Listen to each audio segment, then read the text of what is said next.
Salam Taniling TV. Saat ini saya berada di GSP Farm, tepatnya di Jogja. Kita akan melihat tentang budidaya ayam pisan. Dari referensi yang kita dapatkan, ayam pisan ini memiliki banyak keunikan. Salah satunya di warna. Jadi dalam warnanya, dalam satu ekor ayam pisan itu terdiri dari banyak warna dan warnanya cukup mencolok. Ini menarik sekali. Kemudian dari sisi harga, seluk-beluknya perawatan seperti apa, nanti kita akan ngobrol banyak dengan owner dari GSP Farm ini. Seperti apa isinya, kemudian jenis ayam apa saja yang dibudidayakan, kemudian nanti ada tips and triknya untuk budidaya ayam pisan juga kita sertakan. Jangan lupa untuk like, komen, dan subscribe di channel Taniling TV. Ikuti terus video ini sampai selesai. Kita ngobrol dengan owner dari GSP Farm.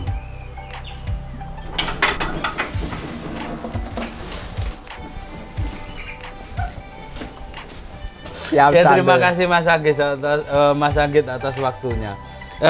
Jadi gini, kalau yang di sini nanti kan kita ke belakang juga. Ya. Kalau yang di sini berarti ada apa saja ini? Kalau yang di sini itu kandang Yona 1, Mas. Ini Kami nyebutnya Yona 1 itu di sini indukan-indukan yang lama. Ya. Ya, jadi ya ada pisan-pisan tadi sama merak hijau yang pertama gitu, Mas.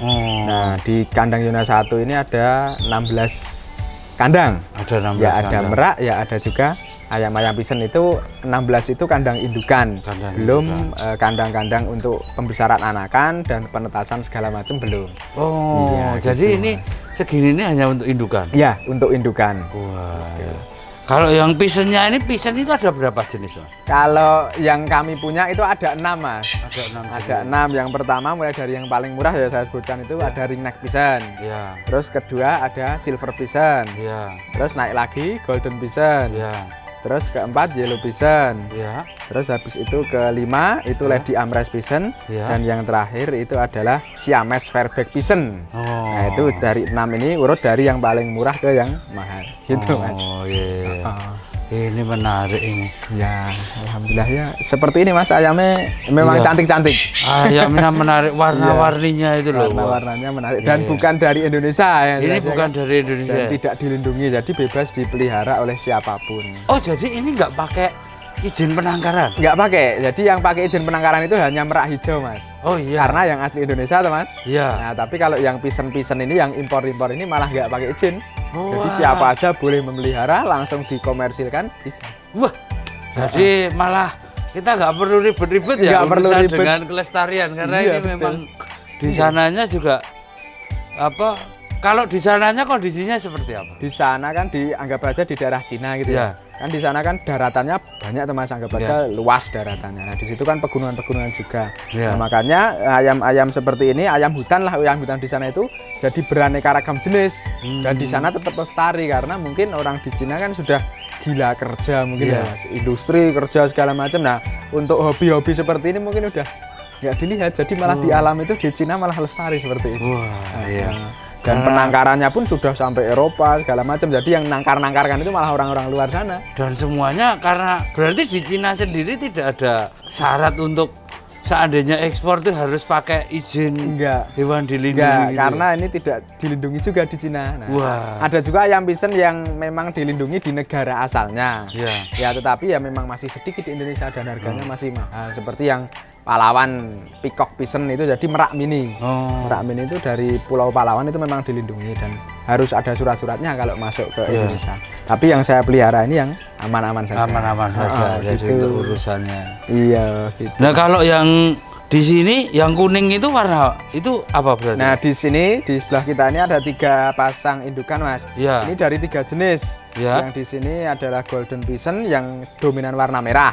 Nah, kenapa disebut golden? Karena jambulnya warnanya emas. Iya. Jambulnya warnanya emas. Gitu. Tapi warnanya ada hijau. Jadi ini golden pisan ini memang yang paling colorful, Mas. Di dalam satu badan dia itu ada sekitar 6 sampai 7 warna.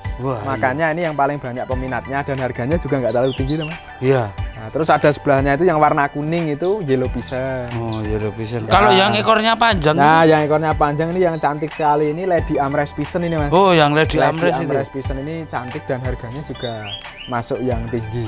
Lah kalau yang depan putih sayapnya kayak badik itu apa? Itu silver pigeon. Wah, Itu silver pigeon. Gede, elegan gitu ya. Terus ini pipi merah gitu. Saya lihat sayapnya itu kayak badikan itu. Ya, badikan kan nggak putih polos tapi ada garis-garisnya teratur bagus itu. Itu silver, itu silver pigeon. Gitu. Iya. Macam-macam jenisnya. Kalau yang di belakang digunakan untuk jadi ini zona 1. Zona 1 ya, Mas. Yang zona 2 itu baru proses pembangunan baru sekitar 30% terisi lah. Nah, itu nanti rencananya untuk merak-merak. Nah, sekarang sudah ada merak-merak juga yang generasi F1 dan F2. Untuk yang F0 atau indukan utama dari JSP Farm Jogja itu ada di zona 1 ini. Si Ruben itu. Oh, itu namanya Ruben. Ya, kita ke depannya si Ruben yuk. Oh, boleh. Siap. Ngobrol soal si Ruben ini. Oke. Jadi menarik itu tadi. Ini sudah merinding loh ini tadi. Dengar ya. Siap, Mas. Karena yang ya set dalam pikiran kebanyakan orang yang cantik itu kan yang betina. Nah, gitu. Nah, ini ternyata ayam-ayam dan merak itu justru yang cantik yang laki-laki. Iya, betul, Mas. Karena ya itu kebalikan dengan manusia lah. Iya. Ya kan tadi Mas Hartanto sudah bilang kalau apa ayam-ayam yang eksotis ini, merak, pigeon itu memang yang cantik, yang jantan karena dia harus punya kecantikan atau daya tarik. anggun, daya tarik agar betinanya itu mau dikawini. Iya. Karena kan dia di alam liar juga bisa poligami, Mas. Jadi ketika dia display nanti banyak sekali betina yang mengelilinginya, terus bisa tertarik sama dia terus kawin, produksi lah seperti itu. Sama halnya di kandang penangkaran pun sama. Jadi bisa dipoligami juga. Makanya jantan harus benar-benar cantik, menarik. Iya. Nah, terus karena ya dieksploitasi ataupun pemburuan liar jadi lama-lama kan menipis makanya kan merak hijau ini yang asli Jawa ini kan dilindungi gitu. Dan sampai sekarang pun ekor-ekor merak hijau ataupun merak-merak yang lain pun masih dicari itu. Ini namanya siapa tadi, Pak? Namanya Ruben. Ini saya pelihara itu dari umur dia 8 bulanan lah. 8 bulan sekitar 1 tahun di 2015 awal. Sekarang berarti sudah sekitar umurnya 7 tahunan ya kan? Iya, 7 tahun. 7 tahun ini kan. Tak kasih Ruben ya biar keren gitu loh. Jadi nama-nama ayam-ayam jantan, ayam pigeon, merak ini semua tak kasih nama, Mas. Tak kasih nama jadi biar ya membangun apa ya ikatan antara kita sama si ayam biar ayamnya juga nyaman. Perspektifnya diberi nama kan ini bukan hanya untuk bisnis. Iya, bukan. Jadi memang kelangenan lah. Ada kelangenannya kan begitu. Nah, kalau repotnya, Mas, ngurus ini dari kecil sampai gede itu suka duganya apa ngurus ini? Kalau ngurus dalam hal ini adalah memelihara itu mudah, Mas, sebenarnya. Iya. Untuk pakannya mudah, cuma kan yang namanya ayam gede seperti ini kan boros. Iya. Terus setelah itu kebersihan kandang yang harus kita jaga agar bakteri penyakit segala macam nggak berkembang tuh, Mas, sehingga jadi nanti jadi penyakit. Kalau perawatan mudah, cuma ya itu yang namanya ayam-ayam ataupun burung-burung dilindungi seperti ini kan memang harus ada izin. Nah, itu repotnya itu mengurus izin. Kalau saya kemarin dari generasi F0, Mas. Iya. Karena memang ini dianggap sebagai tangkapan hutan gitu kan. Iya. Jadi milik negara dari F0 itu memang prosesnya panjang. Tetapi terus alhamdulillah bisa berproduksi, kan kepuasan tersendiri bagi saya, Mas. Bisa punya F1, sekarang sudah punya F2. Nah, alhamdulillah bisa jadi seperti itu, Ruben. Jadi ini anak-anaknya udah banyak banget ini Ruben di sini.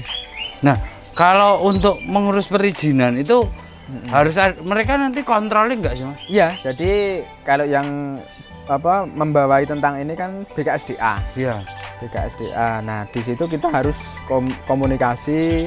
Terus di situ misalkan kita mau mengajukan izin juga sudah ada form proposalnya seperti apa, syarat-syaratnya apa, ya banyak banget itu, Mas. Iya. Nah, harus kita penuhi. Terus habis itu diproses. Nah, kalau kita itu sebagai orang pemelihara gitu ya, atau mungkin yang mempunyai hewan-hewan dilindungi, kita itu kooperatif dengan BKSDA, BKSDA malah membantu kok, Mas. Jadi kan momok sekarang itu, kok nek konangan BKSDA malah disita segala macam gitu kan, kok bisa dipidana. Memang ancamannya pidana, tapi kalau kita kooperatif, pengen ternak melestarikan, itu malah dibantu gitu. Iya. Jadi BKSDA membantu, Mas. Iya. ini hewan yang dilindungi. Ya. Jenengan memelihara ini istilahnya kan juga tidak digaji negara. Kan? Enggak digaji negara. Dan ini pun hewan negara tuh Mas. Iya. Negara nggak ngasih makan. Iya. Yang ngasih makan aku. Ya, Gitu. gitu. Dan jenengan tidak digaji. Gawe nek kandang, ngopeni kan. Kalau nggak hobi, nggak dari apa istilahnya untuk hiburan, ya lama-lama bosen sendiri Mas. Iya. Makannya ya banyak gitu kan. Iya. Jadi kalau niat awalnya itu memang hobi, oke, jalan lah. Iya. Dan untuk kelangenan, tapi udah kapan nih kalian dua anak iki, kapan le iso adol lah, itu malah nanti kemerungsung istilahnya wong Jawa. Nah, kalau yang anak-anaknya Ruben ini berarti F1 sudah F2. Ya, jadi F1 yang pertama itu sudah punya anak tahun ini, Mas. Ya. Jadi sudah punya F2. Wow, itu berarti Rubennya sendiri anaknya berapa, cucunya berapa berarti? Anaknya sudah total itu 21. 21. Terus habis itu cucunya sudah jadi 6 sekarang. Oh, cucunya 6. F2-nya 6. Baru Ben. Wes bah ya kan? Ya betul loh. Ya betul baru Ben. Dan kalau merak ini kan Mas, umurnya panjang. Sampai 20 tahunan. Wah. Kalau pisen-pisen yang tadi kita lihat itu paling 8 tahun 10 tahun lah. Ya. Itu sudah ya istilahnya sudah di cut gitulah istilahnya. Tapi kalau ini merak bisa. Padahal Anda umur 8 bulan sudah memelihara, sekarang baru 7 tahun. Iya. Jadi harapannya kalau semoga ini sehat, bismillah ya bisa nanti menikmati sampai anak cucuku ya Mas. Sampai buyut. Iya, sampai buyut terus. Ini lagi mbah kok dadi buyut. Ya dadi buyut F2 jadi punya F3. F3 kan buyut. F4 berarti canggah. Canggah benar. Mbah Canggah Ruben. Ya semoga ya istilahnya untuk hobi tapi bisa ikut melestarikan. Iya. Rencananya ini JSP Farm Jogja akhir tahun atau awal tahun 2022 nanti akan pelepas liaran. Oh, yang jadi anaknya Ruben kan milik negara juga. Iya. Jadi 10% itu wajib untuk diserahkan untuk dilepas liarkan. Oh, gitu. Kalau habitat aslinya nanti? Habitat aslinya kan di taman-taman nasional masih banyak Mas. Seperti kalau di Jawa Timur ya di Baluran, terus Alas Purwo. Nah itu kan masih banyak tempat untuk melepas ini. Oh iya.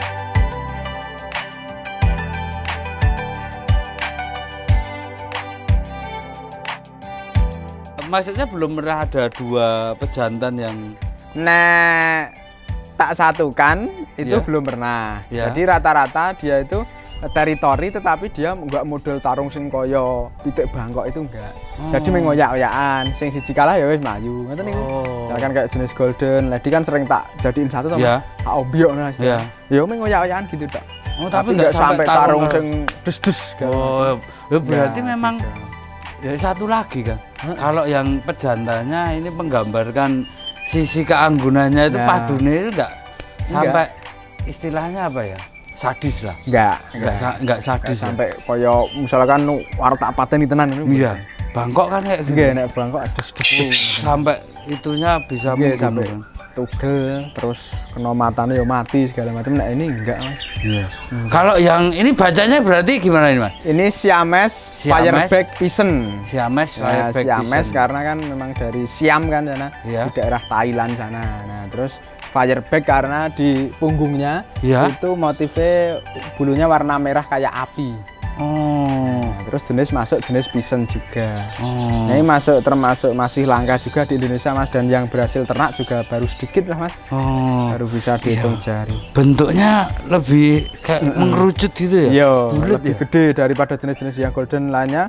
Dia satu jenis atau satu family dengan si silver pigeon yang warna putih tadi di depan itu. Sama-sama ada topengnya, sama-sama ada jambulnya, kakinya sama-sama merah gitu. Cuma dari asalnya beda. Iya memang menarik ya. Terus kan pipinya kan kalau dia birahi kan semakin gede, nutup nanti pipi merahnya itu. Udah tambah gede tuh Mas itu. Kayak gitu. Iya. Jambulnya. Nah kalau ini Mas untuk pakan, ketika ngomong di Thailand, nah pakan itu kan tentunya kita nggak, ya mungkin jenengan kan sudah riset di sana. Untuk pakan itu kan di sana apa saja, terus di sini diganti atau enggak sih? Sebenarnya kalau pakan-pakan kan tetap dia adaptasi dengan daerah sekarangnya di mana. Mungkin kalau di sana dulu mungkin for ayamnya beda kan. Thailand sama sini ya, dia mau nggak mau kan tetap butuh makan. Terus makan. Terus kalau misalkan model-model bijian seperti jagung, beras merah kan di Thailand juga banyak teman.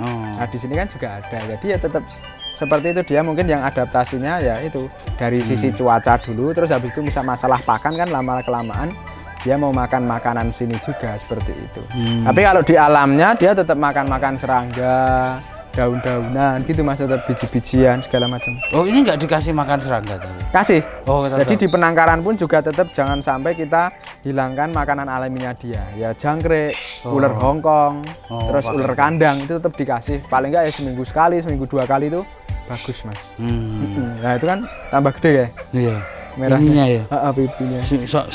Sampai nutup ke depan. Sampai nutup ke depan nanti Mas kalau pas birahi banget. Petro.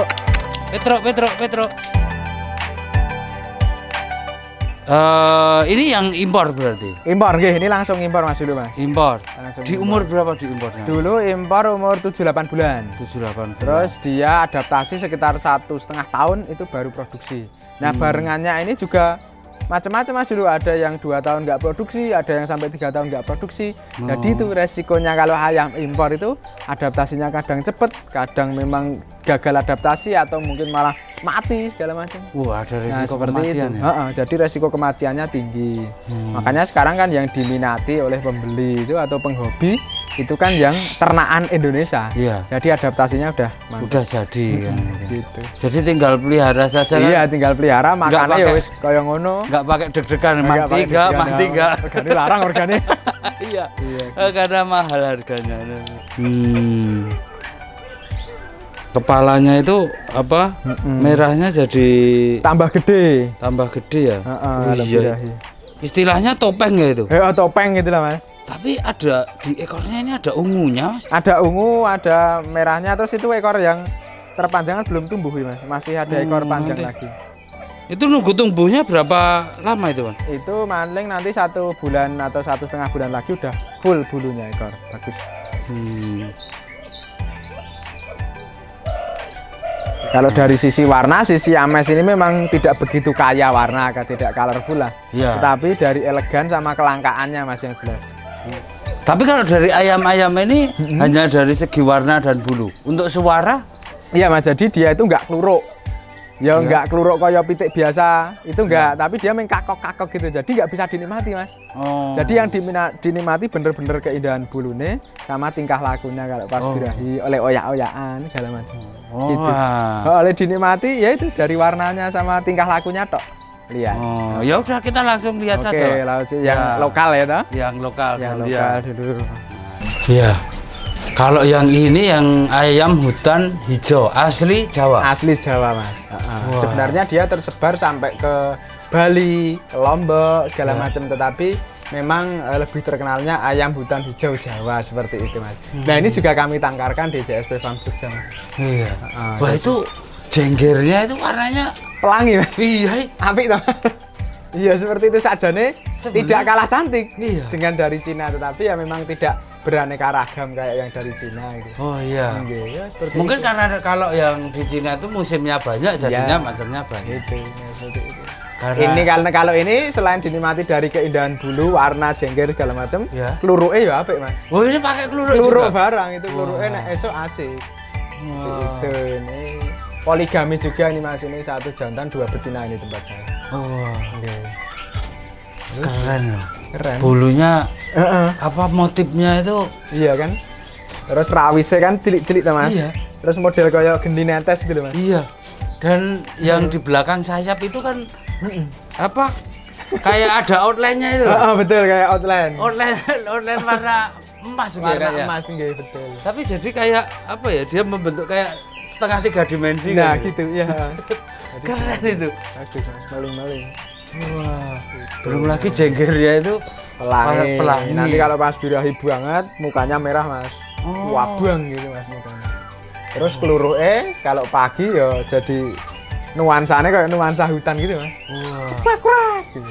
Oh enggak. Nah, ini tuh ayam ini tuh yang biasa untuk buat bekisar Mas. Jadi jantannya pakai ayam hutan, betinanya pakai ayam kampung. Wah, nanti anaknya jadi bekisar. Kalau yang di hutan Jawa ayamnya kayak gini semua gitu, wah. Iya.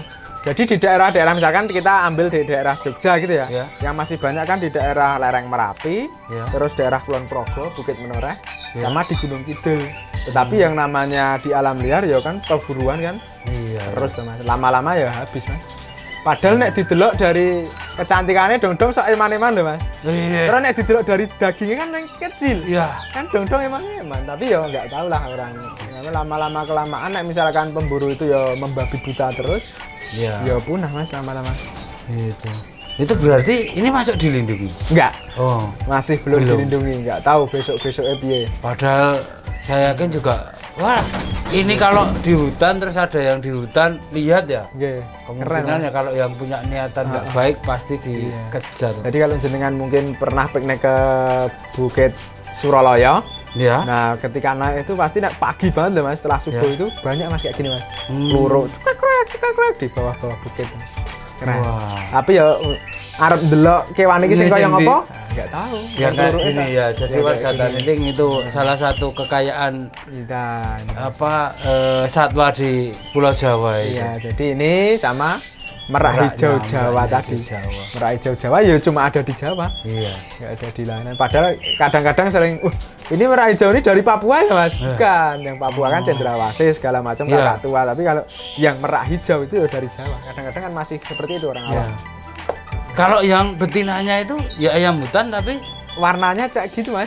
kalau yang betina gitu. Oh, makanya itu ayam-ayam eksotis tuh sing apik sing jantan.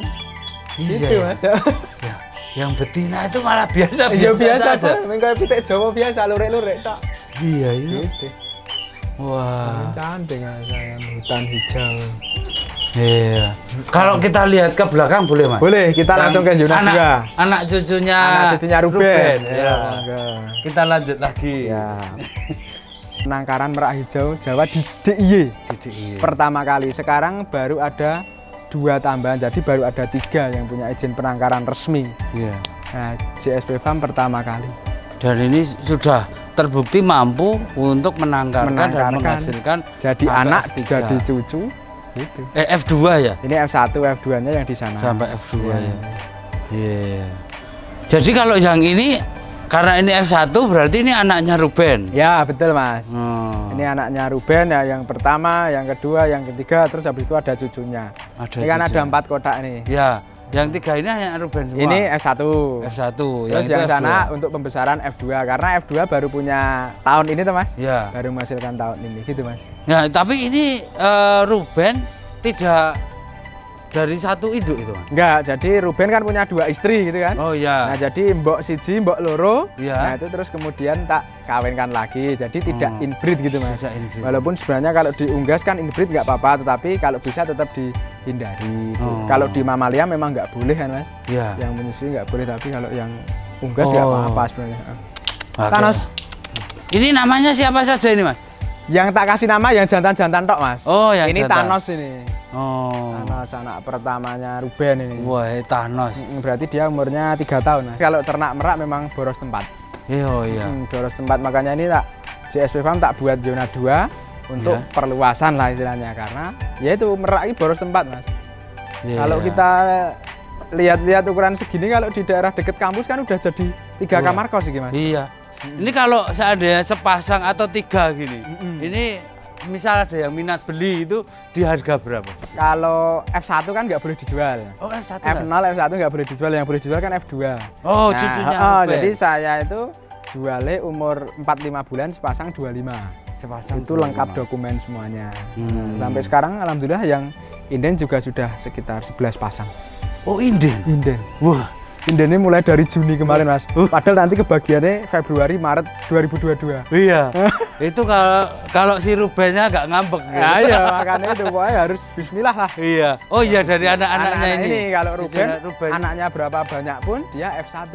nggak boleh dijual. Nggak boleh dijual. Itu nanti masih Kalau yang dilepas F1 atau yang dilepas di alam liar nanti F1-nya ini. Oh. Anak-anak ketiga ini kan ada jadi 7 ekor. Nah, nanti Iya. 2 ekor, 1 Iya. pasang nanti tak lepas.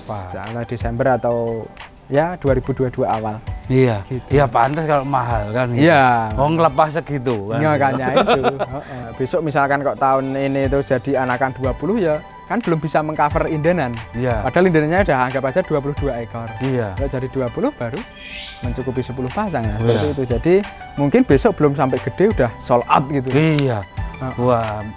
Buat warga Taniling yang ingin inden dan hobi dengan burung merak nanti bisa langsung inden. Boleh. Sekarang juga kalau menunggunya masih lama kan, kalau gitu. misalkan indennya nanti 2022 pertengahan dapatnya 2023 Mas. Iya, karena kalau merak ini setahun sekali. Kalau indennya itu yang inden masih sama seperti sekarang. Itu. Kalau lebih banyak berarti bisa jadi ya, dapatnya 2024 ya gitu ya. Ya, jadi buat warga Taniling yang berminat bisa langsung pesan. Nanti kontak ada di deskripsi, kita sertakan untuk kontaknya Mas Anggit yang berminat, JSP Farm kontaknya, kemudian alamatnya juga kita sertakan nanti. Siap. Ya gitu, jangan lupa untuk like, komen, dan subscribe di channel Taniling TV. Kita lanjut untuk lihat cucunya Ruben. Ya. Yang ini yang bisa dijual. Ini kan jantan betina 2. Ya. Jantan sama betina itu sebenarnya lebih mahal jantan atau betina? Kalau dari harga umur 4 bulan 5 bulan tadi harga sama Mas. Misalkan 25 sepasang, ya. Kalau beli jantan tok, betina tok ya berarti 12,5 gitu saja ya. Tapi nanti kalau misalkan kok beli gede, kadang-kadang ada pembeli yang pengen poligami nih. Nah, betina karena banyak permintaan, jadi harganya tinggi gitu. Mana ini kandang untuk pembesaran F2 ini nanti F2. Gitu. Kalau untuk harga yang besar nanti bisa kontak langsung. Nah, bisa langsung kontak. Kita nggak usah ngobrol banyak-banyak soal harga. Yang penting sudah ada referensi untuk umur 5 bulan harga sekian. Gitu. Untuk yang lain-lain kontak langsung nanti. Siap.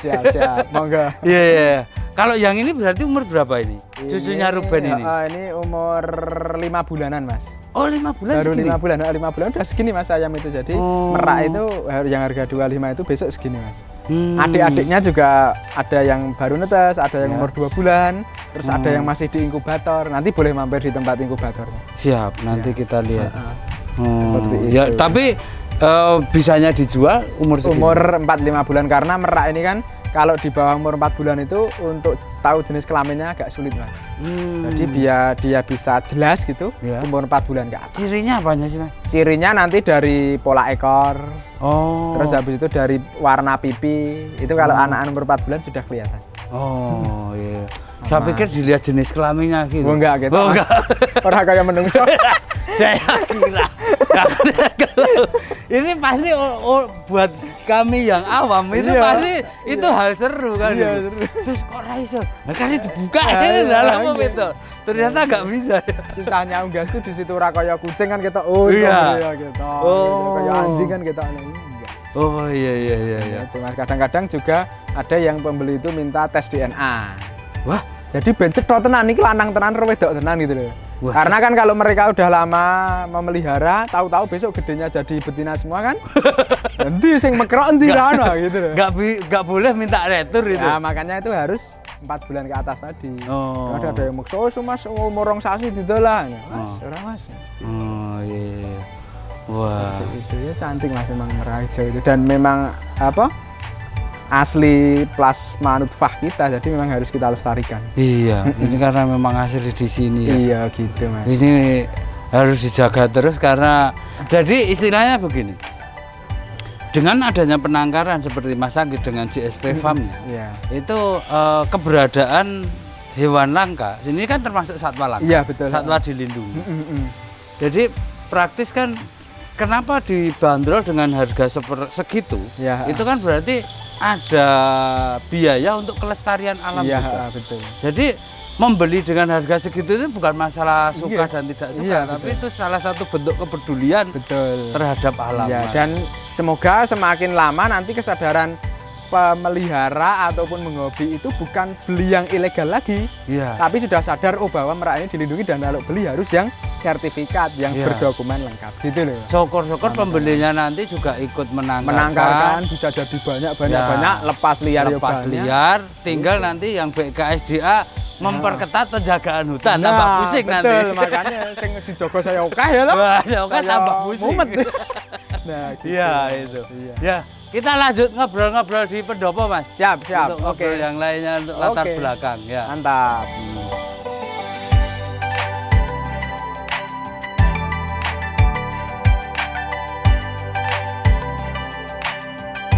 Ya, terima kasih Mas Anggit atas waktunya kita diberikan kesempatan untuk ngobrol-ngobrol di sini. Bisa diceritakan proses awalnya kenapa tertarik di ayam hias itu seperti apa? Sebenarnya kalau saya itu kan dari SMP itu udah seneng kewan, Mas. Iya. Apalagi burungnya paling seneng tenan. Nah, terus ya dari SMP mulai baru memelihara sekedar gue cantolan lah. Iya. Nah, terus mulai SMA itu coba tak ternak.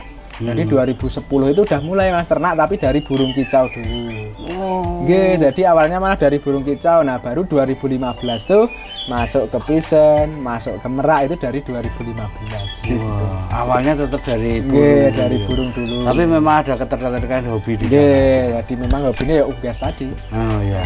Nah, kalau yang sekarang ini berarti total yang ada di sini ada berapa ekor, baik burung sama? Untuk ekor saya nggak pernah ngitung, Mas. Iya. Tapi kalau untuk burung sendiri itu indukannya ada 21 pasang. Iya. Terus untuk ayam pisen itu ada 14 pasang. Iya. Untuk merak indukan berarti ada berapa? 3 kandang. 3 kandang. 3 kandang. 4 sama. Sama si F0-nya gitu. Iya. Iya. Itu. Nah, seluk beluknya Mas. Jadi kalau kita mau ngomong bahwa ini sebagai sebuah bisnis, tentunya kan ini tidak bisnis murni. Iya, betul. Ada sisi hobinya. Nah, perhitungannya, kemudian gambarannya dulu bisa dibagikan gitu. Kalau yang namanya dunia burung itu kan nggak ada matinya, Mas. Yo cah cilik, cah enom, cah tua. Wong wis pensiun segala macam kan semua menikmati burung. Makanya keyakinan saya berarti kita misalkan diternak karena dari seneng loh, nanti pasti anaknya juga pasti ada yang nyari lah, ada yang beli. Nah, itu kan bisa jadi income untuk kita. Nah, terus ketika itu tertarik sama yang namanya pisen, kok apik itu di Google bagus, videonya cantik-cantik, ayam asli mana sih? Ya riset dulu belajar segala macam. Nah, tapi memang didasari dari hobi dulu, Mas. Seneng aku. Ya wes, coba kita ternak. Ya pertama ya ada yang mati segala macam untuk ya belajar tadi. Terus habis itu kok 1 tahun bisa berhasil punya anak, bertelur, terus segala macam. Terus bisa untuk beli jenis yang lebih mahal lagi, untuk jenis yang lebih mahal lagi. Terus akhirnya sekarang ya hobi yang menghasilkan ini menyenangkan. Hobi yang hobinya seneng, hasilnya juga tambah seneng. Alhamdulillah, wes gitu. Menyenangkan pokoknya gitu. Kalau untuk bahwa ini sebagai dipandang hanya bisnis saja itu akan menjadi repotnya itu di mana sih? Kadang-kadang ya para pengunjung ke sini kan macam-macam tuh, Mas. Ada yang pengen memang untuk hiburan, ada untuk hiasan rumah, ya kan? Apalagi yang pisen ini kan cantik. Ada juga yang memang pure. Iya, Mas, ini harganya kan baru tinggi-tingginya, nah kita untuk bisnis nih. Kita punya uang sekian banyak segala macam. Nah, tapi ada beberapa kasus yang hanya mengandalkan seperti itu untuk niatnya dari awal udah bisnis, malah tidak jadi, Mas. Tapi ada juga yang jadi. Jadi memang saran saya tetap didasari dari hobi dulu, Mas, seneng dulu, terus jangan tergesa-gesa kita putuskan untuk memelihara ayam pisen, karena ayam pisen itu ora iso dijagake lho. Ayo misalkan wedhus, pengen bayar SPP anaknya, bisa adol cempe.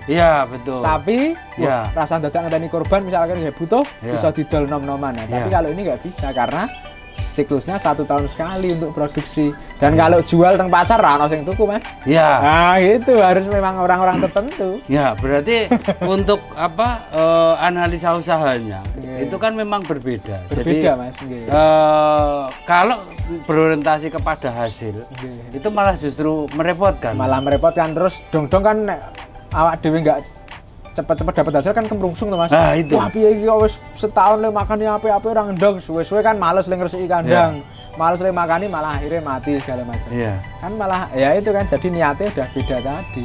Jadi yang dihasilkan ya telur, anakan, dan anakannya nanti bisa dijual. Nah, yang beli ya orang-orang tertentu, orang yang pasaran gitu enggak. Gitu. Jadi memang perspektif usahanya berbeda. Tips dan trik Mas Anggit bisa dibagikan kepada warga Taniling yang berminat untuk memelihara ayam pesennya itu apa saja yang dipersiapkan kalau setelah membeli dari sini? Atau kalau mau beli urutannya gimana gitu? Jadi gini, untuk teman-teman ya baik pemula ataupun yang sudah punya ayam pisen ataupun baru berniat. Jadi tak kasih tip triksnya sebelum mau terjun ke ayam pisen itu yang jelas harus punya lahan dulu. Gitu. Karena memang ayam pisen itu nggak bisa kalau cuma kandang ukuran 1x1 ataupun cuma pakai empring gitu, nggak bisa. Jadi memang harus dia langsung alas tanah gitu, pasir gitu. Kandang ukuran juga minimal 2x2 meter, tinggi 2 meter. Tuh kalau udah punya lahan baru bikin kandang. Kandang kan di YouTube ataupun di yang lain kan juga sudah banyak ini contoh-contoh kandang, atau mungkin bisa main ke sini nanti tak jelaskan kandangnya. Kalau ayam pisen ini seneng yang semi outdoor. Jadi ya atapnya ada yang terteduh, ada juga yang terbuka. Jadi air hujan bisa masuk, di dalam ada pohon-pohonan segala macam. Jadi sejuk kayak bener-bener habitat aslinya. Gitu. Kalau misalkan kandang sudah oke, terus habis itu nanti finansial untuk beli ayam pisennya sudah, baru silahkan beli. Jadi jangan beli baru bikin kandang, nanti kasihan ayamnya. Karena ayam ini kan ayam hutan. Jadi nggak bisa kalau misalkan hanya dilepas kayak ayam kampung, biar dia nunggu atau gitu, nggak bisa karena dia terbang. Jadi harus kandang siap dulu, baru masuk. Jadi adaptasinya biar jadi, dia nggak stres duluan. Nah itu baru nanti untuk pakan mudah, untuk cara minumnya mudah, perawatan mudah. Seperti itu aja tipsnya. Kalau untuk pakannya sendiri, yang harus ada pakan khusus? Kalau pakannya itu pakan pokoknya for ayam Bangkok itu 594K dicampur beras merah, udah itu pakan pokok tiap paginya. Dan untuk tiap paginya itu paling satu pasang cuma habis paruh gelas ini, sekitar 150 sampai 200 ml lah. Jadi ngirit banget dari sisi pakan. Nanti kita tinggal kasih tambahan sayuran, sawi, terus habis itu kecambah, terus daun pepaya gitu kan seminggu sekali atau seminggu 2 kali, dan juga jangkrik sama ulat Hongkong seminggu 2 kali juga. Udah itu udah bagus. Gitu kalau pakannya perawatan mudah, dan ayam ini juga lebih tahan penyakit daripada ayam kampung. Ya karena kan memang dari pakan jelas bagus. Ya terus misalkan dari sisi perawatan, kalau kita tahu ayam mahal kadang-kadang kan jadi jaga kandangnya bersih terus, ya kan dia terjaga. Terus dari situ kalau misalkan beli dari sini, ayam sudah saya vaksin dulu. Sudah divaksin, orgatan ini sudah aman. Betul. Pencegahan kita ya salah satu wujudnya itu. Kalau fase fase hidupnya. Jadi ayam pisen merak itu kan siklus produksinya setahun sekali. Bulan September sampai Desember. Itu siklus produksinya. Nanti setelah Desember itu rontok bulu, Mas. Nah jadi rontok bulunya itu bener-bener ekornya brondol, terus nanti dari sayap segala macam juga rontok, kepala juga rontok, jadi eli. Nah nanti cantik lagi bulan Mei. Nah jadi proses tumbuh bulunya itu sekitar 5 bulanan. Merak juga gitu. Jadi memang kalau misalkan bulan-bulan ini memang kan baru musim-musim kawin toh, masuk musim kan, makanya bulunya baru cantik-cantik. Nah jadi istilahnya kalau melihat keindahan ayam pisen dan merak itu memang bulan Mei sampai Desember. Setelah itu dia meriang, itu meneng jengkeruk ini gitu. Karena baru rontok bulu. Jadi itu kan bulu rontok. Nah kayak yang ini kan bulunya bagus-bagus ya.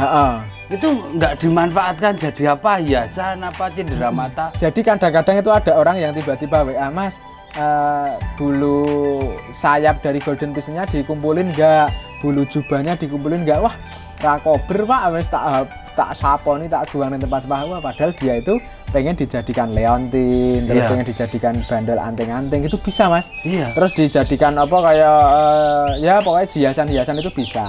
Tetapi saya kan nggak pernah ngumpulin, biasanya kalau yang pisen-pisen ini tak kumpulin ekornya. Nanti ekornya laku Mas, dijual. Mulai dari perhelainya 5.000 sampai nanti kalau yang lady itu 15 ribuan. Nah yang laku mahal itu malah yang merak itu tadi. Merak hijau itu nanti kan setiap Desember kan rontok bulu. Nah itu dikumpulin, nanti sudah ada pengrajin-pengrajin reok Ponorogo yang datang. Nanti dibeli gitu. Yang menariknya bulu sepanjang itu. Berarti kan dia mulai tumbuh itu Januari. Ini bulan September. Sudah bisa sepanjang itu ya? Iya, jadi pokoknya dari Januari sampai Mei itu udah pertumbuhan maksimal. Nanti Mei dia sudah mulai mekar karena kan bulunya udah nggak tumbuh lagi tau istilahnya ora enggak tambah panjang kita lagi. enggak tambah panjang lagi, dia mulai mekar, nari-nari. Bulan. Heeh. Gitu. Berarti cepat ya, bisa panjang itu 5 ya? bulan langsung panjang. Baik. Untuk lebih lengkapnya, untuk lebih jelasnya nanti bisa kontak langsung ke Mas Anggi di JSP Farm. Kontak kita sertakan di deskripsi, nanti bisa langsung kontak. Begitu. Demikian video ini, semoga bermanfaat. Obrolan saya dengan Mas Anggi di JSP Farm Jogja. Jangan lupa untuk like, komen, dan subscribe di channel Taniling TV. Salam Taniling TV, bisnis agri tak pernah mati.